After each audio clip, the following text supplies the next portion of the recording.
one of the most important things musically as drummers or musicians that I think of is the concept of pulse and subdivisions. So pulse is the heartbeat of the music. As drummers, we need to feel this very strongly, especially if we are the timekeepers of the band. If we're playing in a Taiko ensemble, a kumi daiko ensemble, then we all have to take this responsibility very seriously to keep a very steady pulse.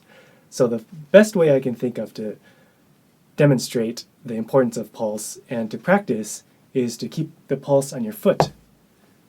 So we have the heartbeat going on the foot.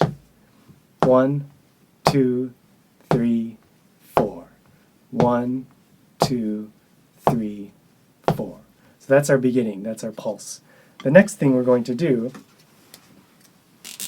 here we have one pulse. There are only a few variations of the way we can subdivide that pulse into different beats.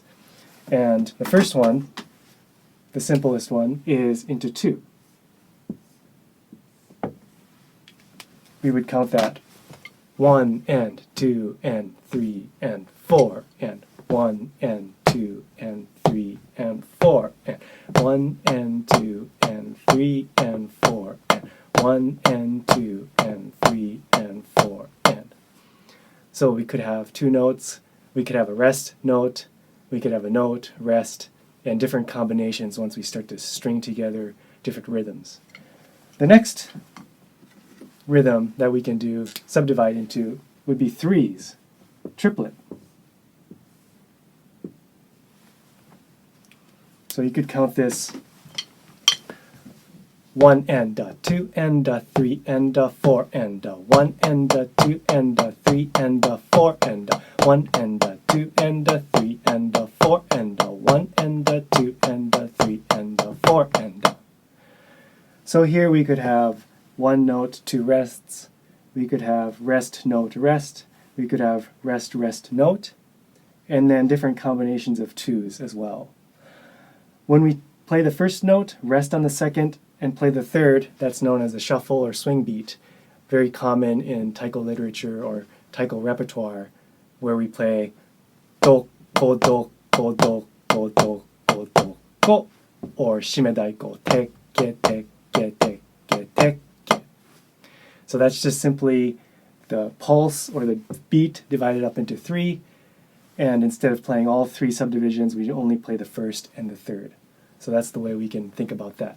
A really great way to practice that rhythm to make sure it's accurate is to count 1 and count all 3 of the subdivisions while you play the first and third. 1 and 2 and 3 and 4 and 1 and 2 and 3 and 4 and. Okay? Finally, we can divide the beat into 4.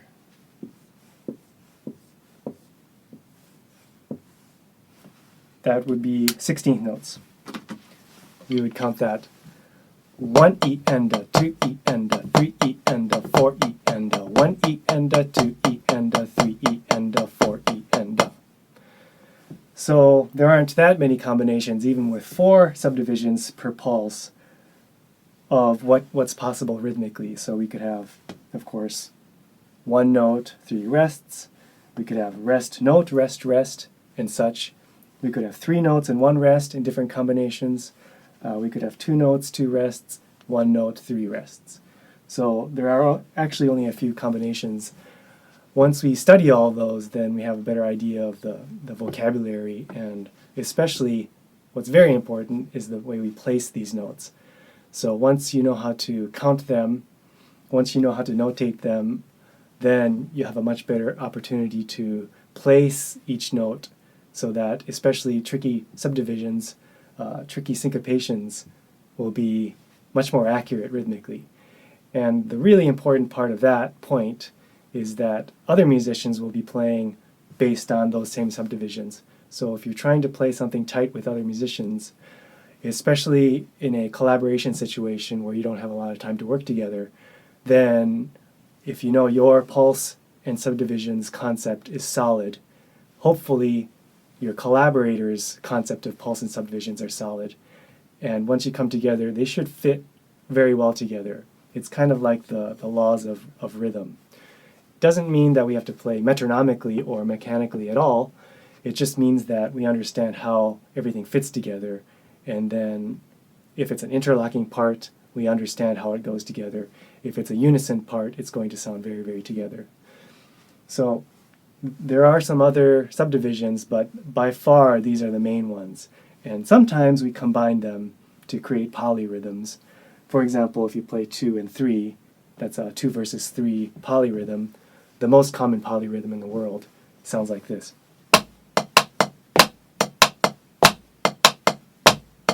So my right hand's playing 1, 2, 3, 1, 2, 3, 1, 2, 3, 1, 2, 3. Left hand is playing 1, 2, 1, 2, 1, 2, 1, 2. Okay? So what's important with subdivisions, I highly recommend you practice with a metronome, practice with your foot, make sure you can play all the different combinations of rests and notes for 2s, 3s, and 4s.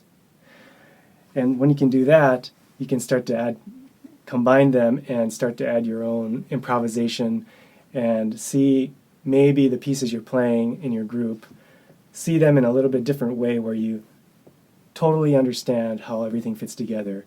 And hopefully you can work on playing your foot on the pulse so that you have that coordination of where the beat is.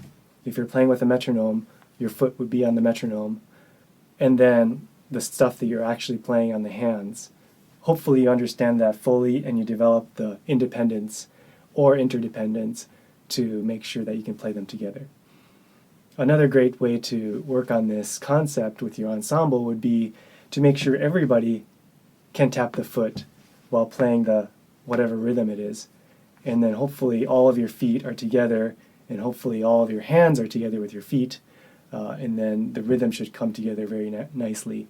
And a fun game to do that with that concept is to actually have one leader who changes the tempo on purpose. For example, if I was the leader and I'm playing 16th notes, I might gradually speed up and slow down and force everybody to make sure you're looking at my foot, looking at my hands, listening, and being able to adjust so that you're flexible enough to go with the leader. So the point of the game is to make sure that everybody's always together no matter what, even though there's only one leader. So here's an example of how I would be a leader in this game.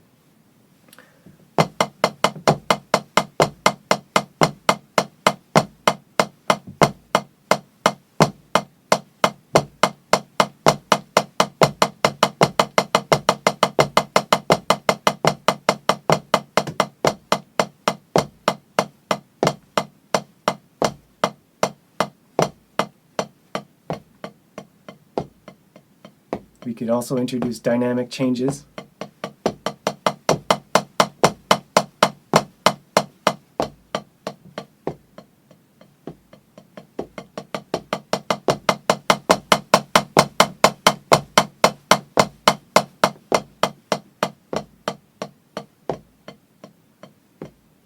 And so on.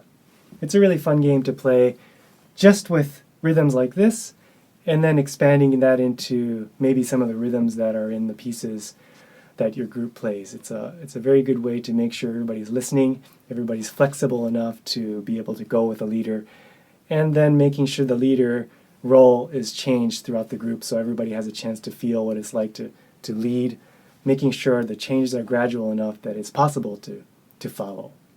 So pulse and subdivisions, one of the most important things I can think of as far as drummers or even musicians in general, just to make sure you know how to keep a straight pulse and how to subdivide them evenly in each of these groupings, and then playing variations off of these. It's one of the fundamentals of playing rhythms in a solid way, and I think it'll really help with your individual playing as well as your group playing. So I hope this is helpful. You can check out my website, hunter-ishikawa.com, for articles and other tips about playing, sticks, music, and sometimes food even. Okay, see you later.